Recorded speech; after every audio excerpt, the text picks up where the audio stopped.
Is this something that makes sense to you, as Senator Governor?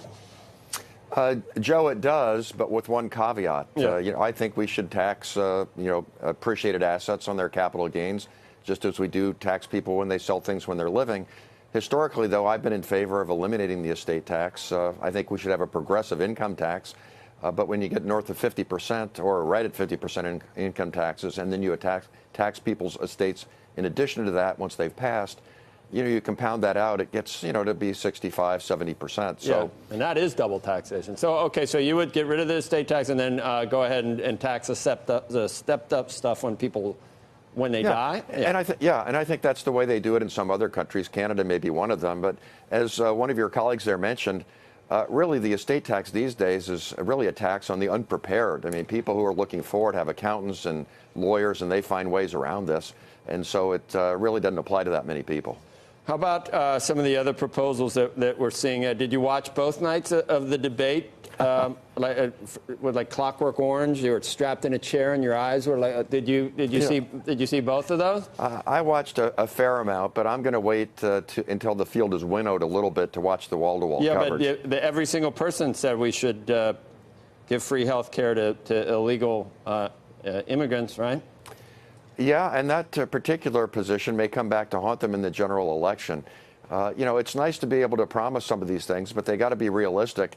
And you got to remember that the base of the party, which tends to dominate the nominating process, may not be the part of the electorate that decides the general election outcome. So I'm afraid President Trump may have been, and the people, who support him who were watching those debates, they filed that footage away. What do you think would happen if, and I'm not sure where Senator Harris really does stand. I'm so confused about whether we get rid of private insurance or not. I have no idea where she stands, but what would that do if you said no more private insurance? Is that workable in any way? Well, probably not, but she did back up her position on that to make it clear that she was for Medicare for all plus private insurance as an add-on. To be fair to her, people are allowed to refine their positions and even change their minds from time to time. My concern about that is if you look at the polling data, most folks are happy with their insurance. They don't like the insurance companies. They think they pay too much. But in general, they like their doctors and they like, the coverage they have. If you have a proposal that just takes that away, plus, as John Delaney pointed out, if you reimburse hospitals and other providers at the Medicare rate, that's going to put a lot of hospitals out of business potentially. If we had a soundtrack, I would have hit the boo button 3 or 4 times on you already. If you were actually at one of these debates and the base was hearing the stuff that you're saying, Bayh, you are so out of touch. Well, let me put it in a way you're supposed to be. I'm going to get that button Kramer has those. Let me put it in a way that the base might appreciate and embrace, which is.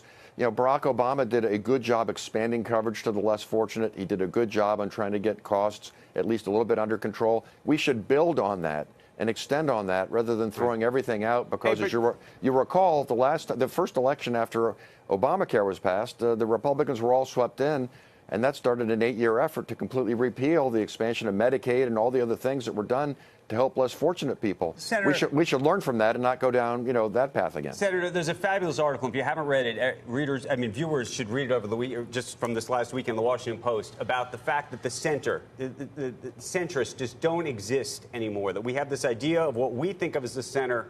Do you believe that the center is gone? By the way, I should also note there were a number of columns over the weekend on the liberal side of the world saying actually that things have gone too far. Nick Kristof, Andrew Sullivan, a lot of people looking at what took place on Wednesday and Thursday of last week and saying this party has just moved to a place that is too far left.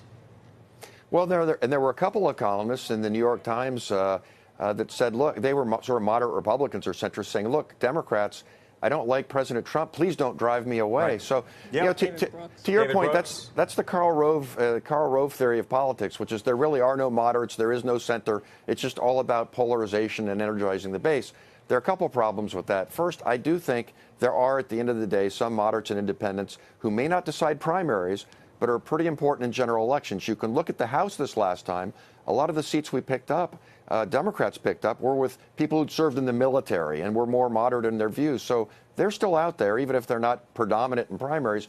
And the second thing, Andrew, is it makes it really hard to govern if you just polarize the electorate. Brett Stevens went off, too. He went off. He did go off.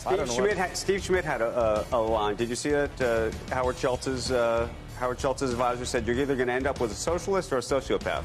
It's going to start with social, one way or the other. If you've demonized the opposition, it makes it really hard to work with them after the election. And in the system of checks and balances, working together is what you have to do to get things done. That's true. No one is saying Hillary's going to run again.